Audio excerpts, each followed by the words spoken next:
पता था कि जब जब ये आदमी दर्द में होता है तब तब सोना उगलता है। एक दिन जस्टिन एयरपोर्ट पर अपने अगले बैग का इंतजार कर रहा था। तभी उसके दोस्त एलेक्स ने मैसेज करके पूछा कि वो कैसा है। जस्टिन ने उसे बताया कि उसकी गर्लफ्रेंड कार्ला ने उससे ब्रेकअप कर लिया है, और तो और स्कूल छोड़ने पर उसका बाप भी उससे बहुत गुस्सा था। जब उसने मुड़कर बैग मशीन को देखा तो वहां एक भी बैग न देखकर वो हैरान रह गया। पूरे एयरपोर्ट पर वो अकेला ही मौजूद था। तभी उसने देखा कि बैगेज ऑफिस भी बंद हो चुका है। उसने खिड़की से किसी को बुलाकर मदद मांगनी चाहिए, लेकिन उसी वक्त बंद पड़ी बैग मशीन में से एक काला सूटकेस निकल पड़ा। जस्टिन को कुछ समझ नहीं आ रहा था। उसे लगा कि बैग उसका ही है और वो बैग उठाकर चल दिया। उसके जाने के बाद बैग मशीन अपने आप चल पड़ी और उसके सारे कपड़े बिखरे हुए बाहर आने लगे। जब जस्टिन सिगरेट पीते हुए वापस घर जा रहा था तो उसने पिछली सीट पर रखे बैग में से आ रही आवाजों पर ध्यान ही नहीं दिया। उसी वक्त कार्ला का मैसेज आया कि वो कल उसके घर आकर अपना सारा सामान ले जाएगी। जलती हुई सिगरेट जस्टिन की उंगली पर जा लगी और उसने गलती से कार्ला को वीडियो कॉल कर दी। कार्ला को लगा कि जस्टिन उसके प्यार में दुखी होकर उसे वीडियो कॉल कर रहा है। उसका एटीट्यूड देखकर जस्टिन भी चिढ़ गया और फुल स्पीड पर गाड़ी दौड़ाकर घर लौट आया। इसके बाद वो बैग को दरवाजे पर ही छोड़कर फ्रिज से नूडल्स लेने चला गया, लेकिन वहां भी कार्ला ने बहुत बेकार बातें लिखी हुई थी,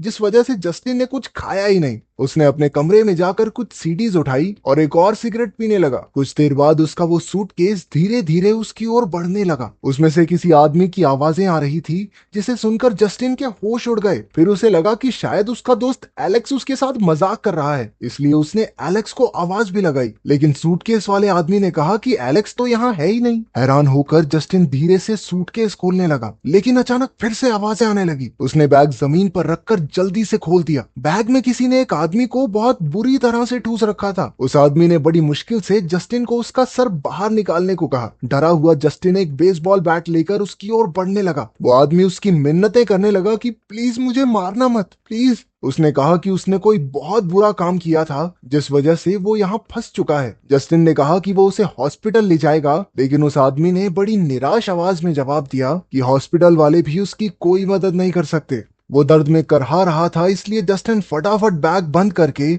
उसे हॉस्पिटल ले जाने लगा। लेकिन आदमी ने एक बार फिर से चिल्लाकर उसे रोक दिया। उसने फिर से बैग बंद किया और आदमी फिर से चिल्लाने लगा। उसने कहा कि अगर जस्टिन उसे बैग से बाहर निकाल दे तो सब अपने आप ठीक हो जाएगा। जस्टिन मान गया, लेकिन उसे अभी भी डर था कि ये कहीं बाहर निकलकर उस पर हमला ना कर दे। लेकिन उस आदमी ने बोल बोलकर जस्टिन का दिमाग खराब कर दिया और आखिरकार वो उसे बाहर निकालने के लिए मान गया। जब जस्टिन उसका पैर निकाल रहा था तो वो आदमी दर्द से चिल्लाने लगा। अचानक उसी वक्त एक सोने का सिक्का उसके मुंह से बाहर गिर पड़ा। जस्टिन हैरान होकर उसे देखने लगा। तब जाकर उस आदमी ने बताया कि उसे ऐसी बीमारी है जिसमें वो दर्द में होने पर सोना उगल सकता है। जस्टिन को अब भी अपनी आंखों पर यकीन नहीं हो रहा था। उस आदमी ने कहा कि अब तो जस्टिन उसे दर्द देकर जितना चाहे उतना सोना पा सकता है। उसने ये भी कहा कि अगर जस्टिन उसे बाहर निकाल दे तो तब तक जितना भी सोना उसने उगला होगा वो सारा जस्टिन को इनाम के रूप में दे देगा। कुछ ही देर में वो आदमी सो गया और जस्टिन बैग बंद करके उसे अपने कमरे में ले आया। नींद में जस्टिन ने सपना देखा कि वो खुद सूटकेस में सो रहा है। अचानक सूटकेस बंद हो गया और उसे अंदर ही कैद कर लिया। वो चिल्लाकर मदद के लिए पुकारने लगा। उसी वक्त तीन आदमी सूट पहने कमरे में घुस आए। उनके पास बंदूकें थी और उन्होंने सूटकेस में ही जस्टिन को गोलियों से छल्ली कर दिया। अगली सुबह जस्टिन की नींद खुली तो उसे एहसास हुआ कि ये तो बस एक डरावना सपना था। सूटकेस अभी भी वहीं पड़ा था। उसने सोने का सिक्का उठाया और एक दुकान पर उसे बेचने पहुंच गया। उस आदमी ने बताया कि ये सिक्का बहुत पुराने समय का है, जिस पर जस्टिन कहने लगा कि वो सब तो ठीक है, पर इसका कुछ मिलेगा कि नहीं।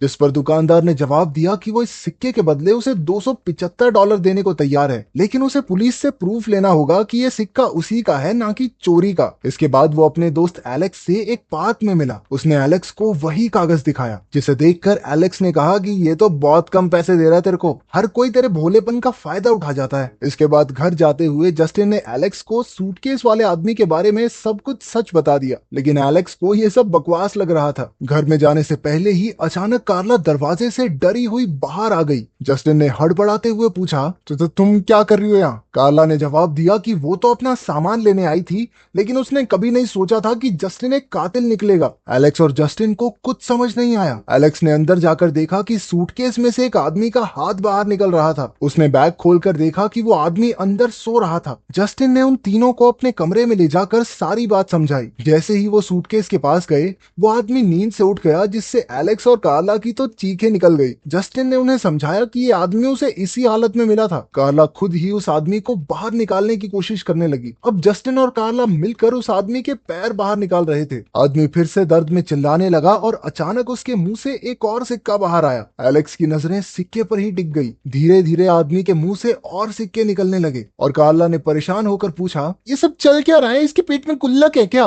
उधर एलेक्स ने मौका देखकर एक सिक्का चुरा लिया। थोड़ी देर बाद वो आदमी कहने लगा कि अब उसे आराम की जरूरत है। कार्ला उसे बाहर निकालना चाहती थी, लेकिन एलेक्स उन दोनों को लेकर दूसरे कमरे में चला गया। उसने उन दोनों को समझाया कि उनके हाथ तो नोट छापने की मशीन लग गई है, वो जितने चाहें उतने सिक्के निकाल कर अमीर हो सकते हैं। लेकिन कार्ला और जस्टिन को ये सही नहीं लगा। तभी उस आदमी ने एलेक्स को आवाज दी। उधर जस्टिन ने कार्ला से कहा कि वो चाहे तो थोड़े पैसे कमा सकते हैं, लेकिन ज्यादा दिन तक इस आदमी को साथ रखना खतरे से खाली नहीं होगा। दूसरी ओर एलेक्स बैग बंद करके उस आदमी के मना करने के बावजूद भी उसे खींचकर कमरे से बाहर ले जाने लगा। इससे पहले कि जस्टिन और कार्ला कुछ कहते, एलेक्स ने सूटकेस को सीढ़ियों से धक्का दे दिया। उसके नीचे गिरते ही हजारों सोने के सिक्के जमीन पर बिखर गए। उन तीनों का मुंह खुला का खुला रह गया और एलेक्स ने कहा कि अब वो इस आदमी को कहीं नहीं जाने देगा। एलेक्स भी लालच में आकर कहने लगा कि हमेशा के लिए तो नहीं, लेकिन 48 घंटे तक तो इस आदमी को रख ही सकते हैं। इसके बाद तीनों ने अलग अलग तरीकों से उस आदमी को टॉर्चर करके उससे सोना उगलवाना शुरू किया। अगले दिन उन्होंने उस पैसे से खूब अय्याशी की और महंगी महंगी चीजें खरीदी। शाम के समय हमें पता चला कि कार्ला और एलेक्स का तो चक्कर चल रहा था।